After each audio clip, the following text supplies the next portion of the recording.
Si nous examinons le Nouveau Testament et le récit de la vie de Jésus en nous posant cette question, quelle interdiction négative Jésus a-t-il prononcée plus souvent que tout autre? La réponse est simple, car ce commandement particulier a été répété tant de fois par Jésus qu'il devance de loin tout ce qui se trouve en deuxième place. Et si vous êtes en train de chercher dans votre esprit, de vous creuser la tête pour essayer de deviner, laissez-moi vous aider en l'inscrivant ici au tableau. Il s'agit de 3 mots. Ne crains point. En fait, Jésus le dit si souvent qu'il nous arrive parfois d'en perdre la portée. Car on a l'impression qu'à chaque fois qu'il rencontre ses disciples, la première chose qu'il leur dit est « Ne crains point » ou « N'ayez pas peur ». Il le dit si souvent que cela en devient presque une salutation. Au lieu de dire « bonjour » ou « shalom », il dit « N'ayez pas peur ». Et je me suis souvent demandé pourquoi Jésus faisait cela si souvent. Pourquoi il utilisait ces mots avec une telle fréquence. Je soupçonne que cela a un lien avec sa connaissance intime et sa compréhension de la fragilité de notre nature humaine. Car nous sommes, en tant que peuple, enclins à la peur. Nous avons tendance à lutter contre l'anxiété. Or, il y a un mot qui est souvent mal utilisé dans notre vocabulaire. On entendra quelqu'un dire « Oh, je suis si anxieux que Noël arrive ». Ce qu'ils veulent dire, en réalité, c'est qu'ils sont impatients. Ils anticipent avec joie cet événement à venir. Mais ce qu'ils ont réellement exprimé en disant qu'ils sont anxieux, c'est qu'ils éprouvent une sorte de crainte face à l'arrivée de Noël.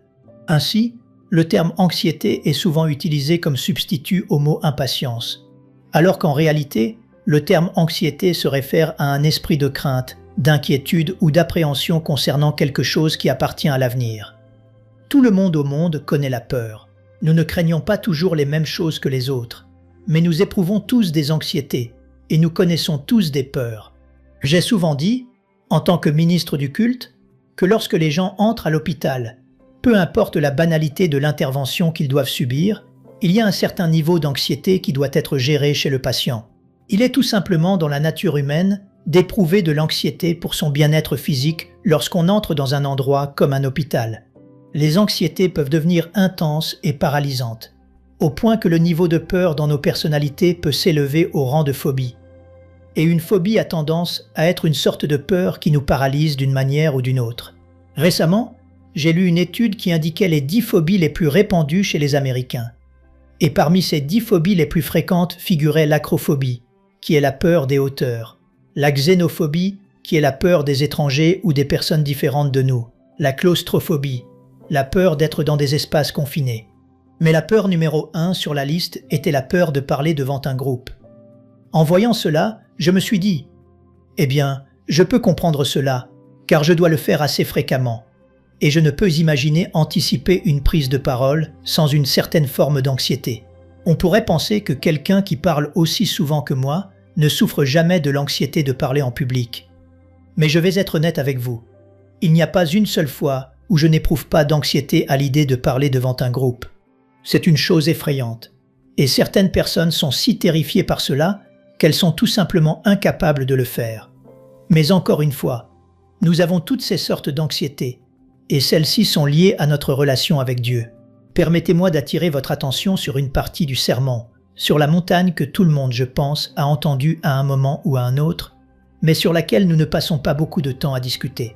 Nous trouvons dans Matthieu chapitre 6, commençant au verset 25, ces paroles de Jésus. « C'est pourquoi je vous dis, ne vous inquiétez pas pour votre vie de ce que vous mangerez, ni pour votre corps, de quoi vous serez vêtus. La vie n'est-elle pas plus que la nourriture, et le corps plus que le vêtement? Regardez les oiseaux du ciel. Ils ne sèment ni ne moissonnent, et ils n'amassent rien dans des greniers, et votre Père céleste les nourrit. Ne valez-vous pas beaucoup plus qu'eux? Qui de vous, par ses inquiétudes, peut ajouter une coudée à la durée de sa vie? Et pourquoi vous inquiétez au sujet du vêtement? Considérez comment croissent les lys des champs. Ils ne travaillent ni ne filent. Cependant, je vous dis que Salomon même, dans toute sa gloire, n'a pas été vêtu comme l'un d'eux. Si Dieu revêt ainsi l'herbe des champs, qui existe aujourd'hui et qui demain sera jetée au four, ne vous vêtira-t-il pas à plus forte raison, gens de peu de foi? Ne vous inquiétez donc point, et ne dites pas « Que mangerons-nous? Que boirons-nous? De quoi serons-nous vêtus ?» Car toutes ces choses, ce sont les païens qui les recherchent. Votre Père céleste sait que vous en avez besoin. Cherchez premièrement le royaume et la justice de Dieu, et toutes ces choses vous seront données par-dessus. Ne vous inquiétez donc pas du lendemain, car le lendemain aura soin de lui-même. À chaque jour suffit sa peine. » Bien avant de lire la Bible pour la première fois, je connaissais ce passage des Écritures, car c'était l'un des passages préférés de mon père, et je l'ai entendu le citer maintes et maintes fois, particulièrement à la table de la salle à manger. Il utilisait l'ancienne version. « Ne vous inquiétez de rien, ne vous souciez pas du lendemain, de ce que vous mangerez, de ce que vous boirez, de ce que vous revêtirez. » Le fait est que nous nous inquiétons pour demain, et nos préoccupations concernant demain provoquent souvent un esprit d'anxiété en nous. Je pense que Jésus a donné ce sermon à un public mixte d'hommes et de femmes, mais il a une pertinence particulière pour les hommes qui l'ont entendu. Dans notre propre culture, là encore, j'ai vu le rapport d'un psychologue disant que l'une des anxiétés les plus saisissantes pour l'homme américain moyen est une anxiété qu'il exprime rarement, et dont les hommes ne parlent jamais lorsqu'ils se rassemblent. Ils parlent de sport, ils parlent d'affaires, ils parlent de toutes ces choses, mais ils ne s'ouvrent pas pour révéler les peurs qu'ils éprouvent, pensant que c'est fondamentalement peu viril, ou quelque chose de ce genre. Et cette anxiété saisissante que les psychologues ont mise à jour chez l'homme américain est la peur de ne pas parvenir à subvenir aux besoins de son propre foyer. C'est-à-dire que c'est un problème spécifique aux hommes mariés et à ceux qui ont des enfants. Car au moment où un homme dit « je le veux » devant un ministre ou un juge de paix, il prend désormais sur lui, du moins dans notre compréhension culturelle, le fardeau de prendre soin non seulement de lui-même, mais aussi de sa femme et de la famille. Et même si nous avons aujourd'hui tellement changé les structures culturelles, où beaucoup de femmes sont sur le marché du travail, et ainsi de suite, cette attente ancestrale envers l'homme, qui doit être celui qui subvient aux besoins et qui protège la famille, est toujours profondément enracinée dans le psychisme masculin de notre nation. Et je soupçonne qu'il en soit de même dans de nombreuses autres nations. Un autre phénomène rapporté par le monde séculier de la médecine est l'étrange proportion de cauchemars vécus. Les hommes font 2 fois plus de cauchemars que les femmes. Je me demande pourquoi. Pourquoi les hommes feraient-ils plus de cauchemars que les femmes?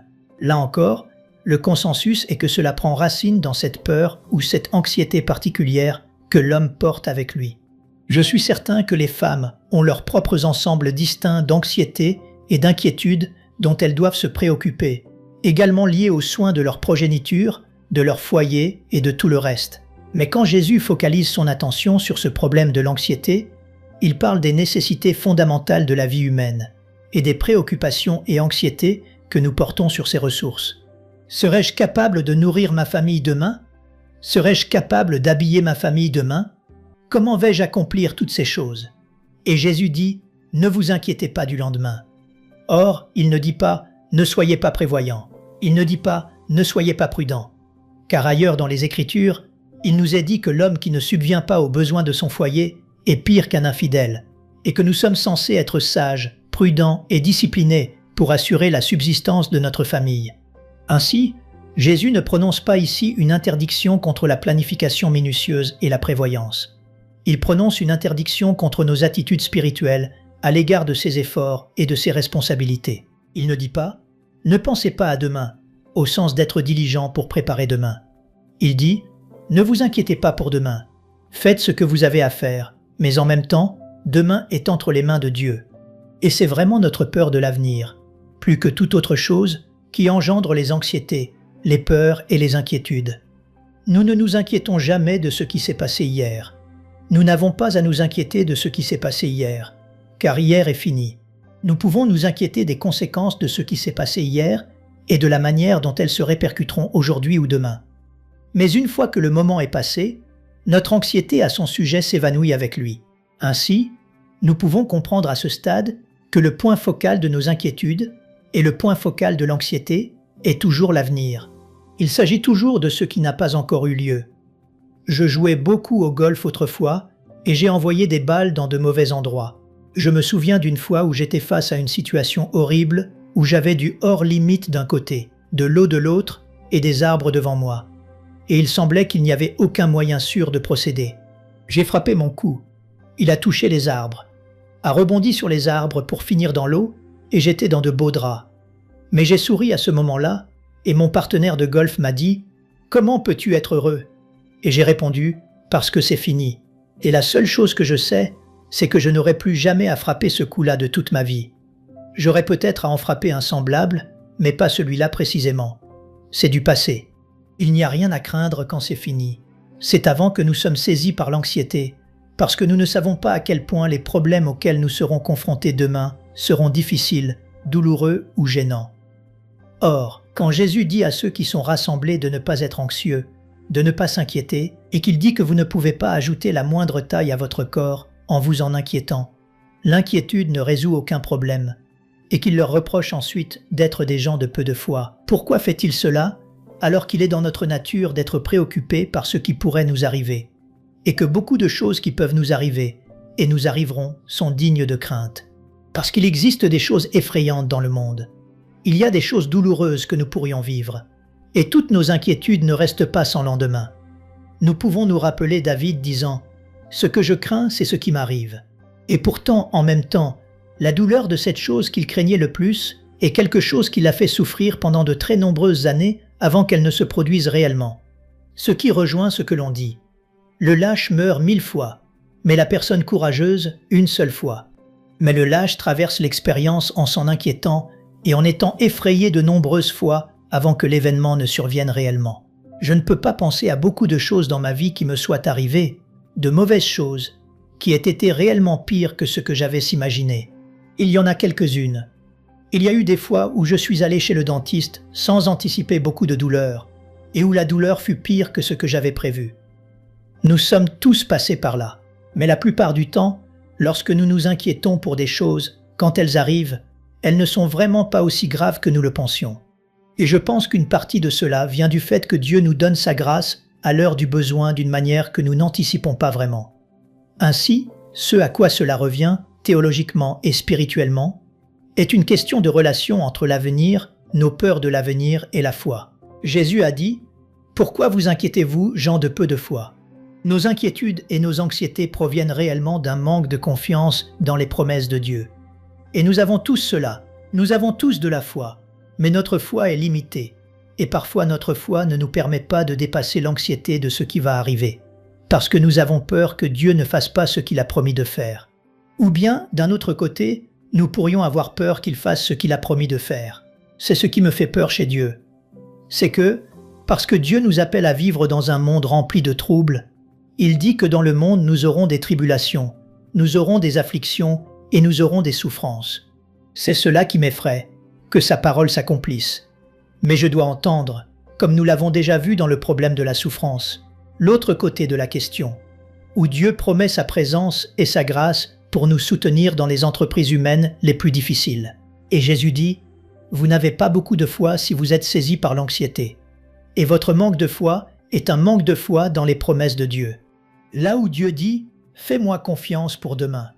Confie-moi ta vie. » Et c'est cela que signifie être chrétien. Faire confiance à Dieu pour toute votre vie.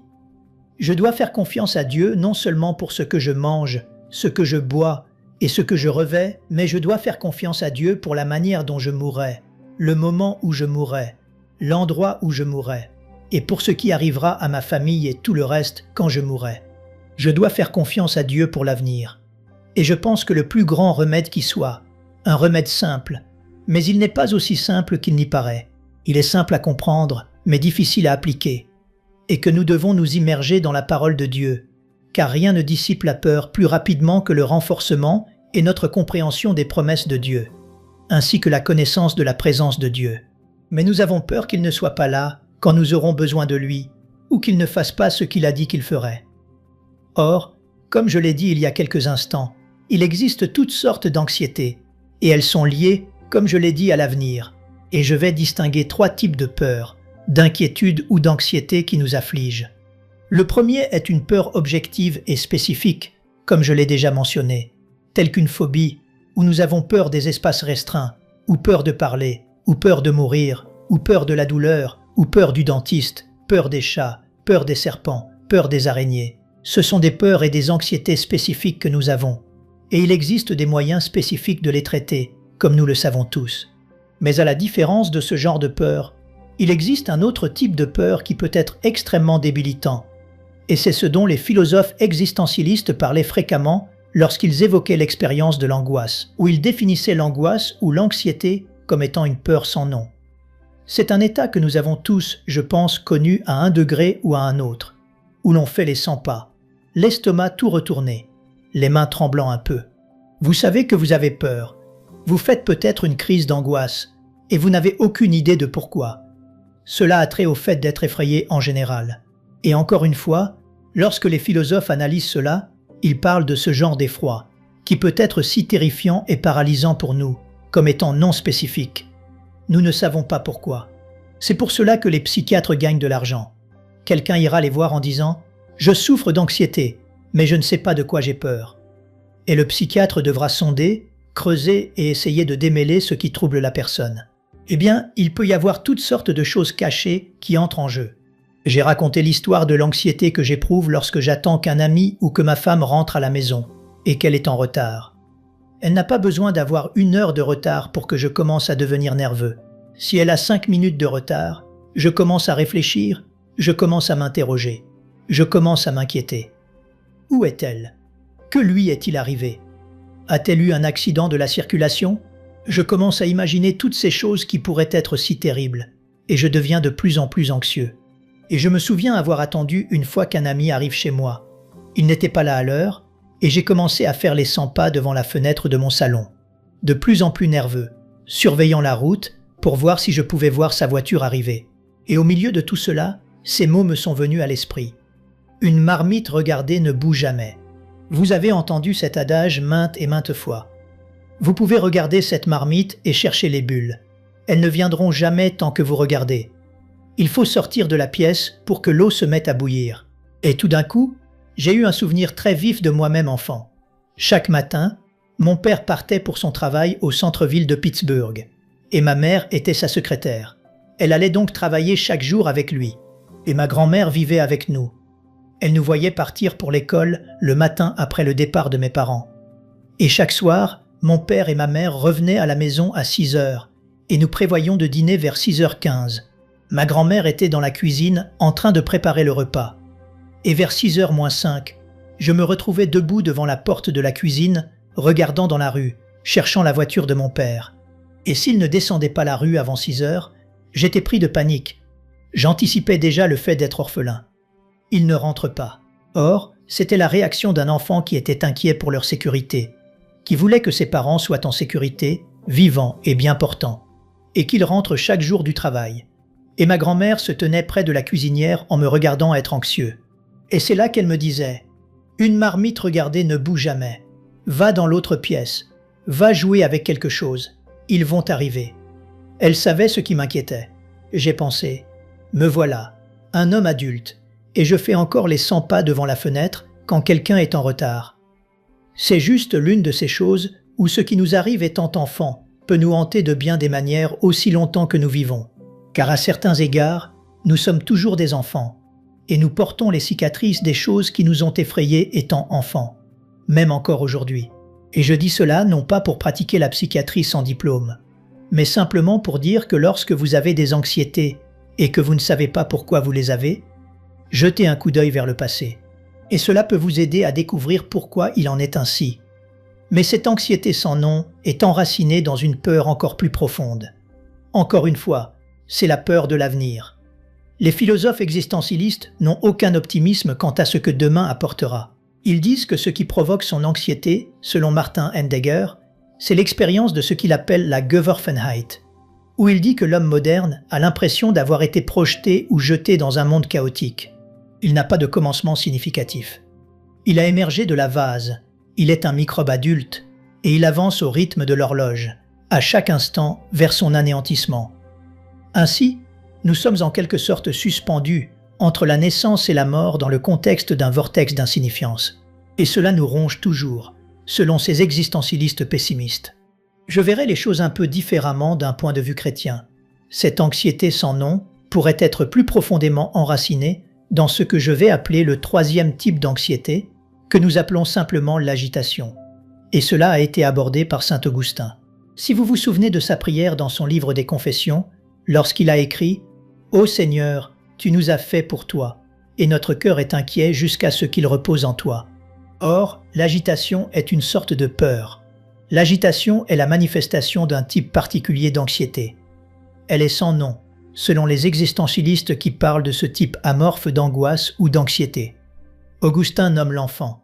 Il a dit « Cette anxiété, cette agitation est enracinée dans notre éloignement et notre aliénation fondamentaux vis-à-vis de Dieu, car nos vies sont déséquilibrées si nous sommes éloignés de Dieu. Et être hors de la communion avec Dieu est une provocation intense et puissante à la peur. Nous craignons non seulement le Créateur, mais nous craignons sa création. Nous commençons à craindre la vie elle-même, parce que nous ne sommes pas réellement en communion avec l'auteur de la vie et le Seigneur de toute vie. Et le seul moyen que je connaisse pour surmonter cela est ce qu'Augustin a dit. Nos cœurs resteront agités jusqu'à ce qu'ils trouvent le repos en vous. C'est ce que Jésus a donné à son peuple. Il a dit « Que votre cœur ne se trouble point. Croyez en Dieu et croyez en moi. Il y a plusieurs demeures dans la maison de mon Père. Je vais vous préparer une place, afin que là où je suis vous y soyez aussi. Ainsi, n'ayez pas peur de l'avenir. N'ayez pas peur de demain, car je prends soin de demain, car Dieu est le Dieu de demain. » Il dit « Je pars maintenant, on va me piéger. » Il ajoute « Mais je vais laisser quelque chose derrière moi. Je vais vous laisser un legs, un héritage. Et qu'était-ce ? Je vous laisse la paix, je vous donne ma paix. Je ne vous donne pas comme le monde donne. Que votre cœur ne se trouble point. » En d'autres termes, la paix dont Jésus parle ici est l'opposé de l'agitation. C'est un calme de l'esprit qui vient lorsque vous êtes en communion avec Dieu et que vous pouvez lui faire confiance pour demain. C'est lui qui conquiert la peur. Or, en même temps que nous avons cette interdiction négative, n'ayez pas peur. Nous sommes également appelés à nous encourager les uns les autres en tant que chrétiens. Et que signifie s'encourager les uns les autres ? C'est aider une autre personne à trouver du courage. À bien des égards, je pense que l'une des raisons pour lesquelles la nation a réagi si positivement au magicien d'Oz, c'est que nous pouvions nous identifier à certains des personnages, dont le moindre n'était pas le lion poltron. Le lion poltron représentait notre crainte, notre anxiété. Et de quoi avait-il besoin pour surmonter son problème ? Il cherchait du courage. Il avait besoin de courage. Et c'est pourquoi nous devons nous encourager les uns les autres, car nous avons tous besoin de courage. Maintenant, laissez-moi terminer en disant ceci. Quel est l'ingrédient indispensable et nécessaire pour avoir du courage ? Que devez-vous avoir absolument avant de pouvoir avoir du courage ? C'est le sine qua non du courage, une condition préalable nécessaire au courage. Vous devez l'avoir, sinon vous ne pouvez pas avoir de courage. Vous pouvez l'avoir et ne pas avoir de courage. Mais vous ne pouvez pas avoir de courage sans avoir ceci. Voici ce que c'est, mes amis, la peur. Pourquoi dis-je cela ? Parce qu'il ne faut aucun courage pour faire ce que l'on n'a pas peur de faire. Le courage existe pour ceux qui ont de la peur.